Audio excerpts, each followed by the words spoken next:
Hello friends, मेरे story channel पे आप सभी का स्वागत है।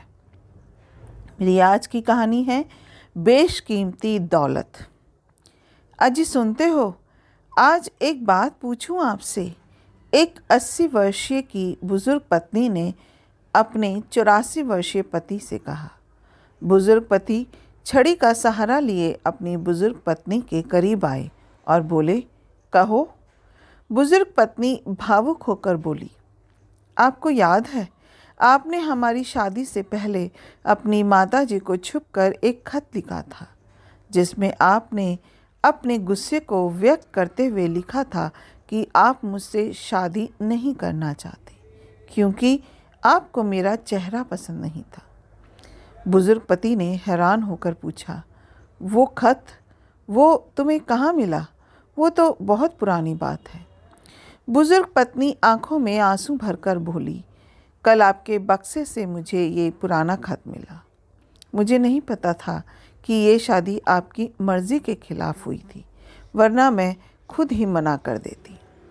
बुजुर्ग पत्नी ने अपना सर अपनी पत्नी की बाहों में रखा और कहा, अरे पगली, उस वक्त मैं सिर्फ 12 साल का था और मुझे लगा तू मेरे से शादी करके जब आएगी तो मेरे कमरे में मेरे साथ मेरा बिस्तर और तकिए पे सोएगी, मेरे सारे खिलौनों के साथ खेलेगी और मेरी गुल्लक से पैसे चुरा लेगी। लेकिन उस वक्त मैं ये कहाँ जानता था कि तू मेरी ज़िंदगी में आकर मेरी ज़िंदगी को एक कमरे से बाहर एक घर तक ले आएगी। ये कहाँ जानता था कि मुझे कपड़ों के बने खिलौनों से कहीं ज़्यादा खूबसूरत और प्यारे खिलौने हमारे बच्चे तुम मुझे दोगी। ये कहाँ जानता था कि मेरी चिल्लर से भरी गुल्लक के मुकाबले तुम मुझे प्यार की बेशकीमती दौलत देगी। अब बोल, और भी कुछ पूछना बाकी है? बुजुर्ग पत्नी ने तसल्ली के साथ कहा, भगवान का शुक्र है, मैं तो समझ रही थी कि तुम्हें उस पड़ोस वाली से प्रेम था। बुजुर्ग पति ने हंसते हुए कहा, अजी रहने दो, कहाँ वो और कहाँ मेरी ये राजकुमारी। दोनों बुजुर्गों ने भीगी हुई पलकें लिए एक दूसरे को देखा और फिर एक दूसरे से लिपट गए। प्यार के आखिरी सफ़र की मंजिल अब कुछ ही दूर जो बची थी। दोस्तों, ये रिश्ता पति पत्नी का यही आखिरी वक्त तक साथ रहता है।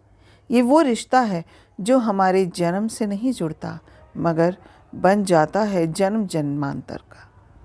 आप सभी पति पत्नियों का ये खूबसूरत नोक झोंक एक महत्वपूर्ण संदेश देती है। एक दूसरे का ख्याल रखिए, सम्मान कीजिए और सदैव साथ रहिए। उम्र भर का पसीना उसकी गोद में सूख जाएगा, उम्र भर का पसीना उसकी गोद में सूख जाएगा। हम सफ़र क्या चीज़ है ये बुढ़ापे में समझ आएगा। अपना कीमती समय देने के लिए दिल से शुक्रिया। अगर आपको ये कहानी अच्छी लगी हो तो एक लाइक कीजिएगा, शेयर कीजिएगा और मेरे चैनल को सब्सक्राइब करना मत भूलिएगा। फिर मिलते हैं एक नई कहानी के साथ। जय हिंद।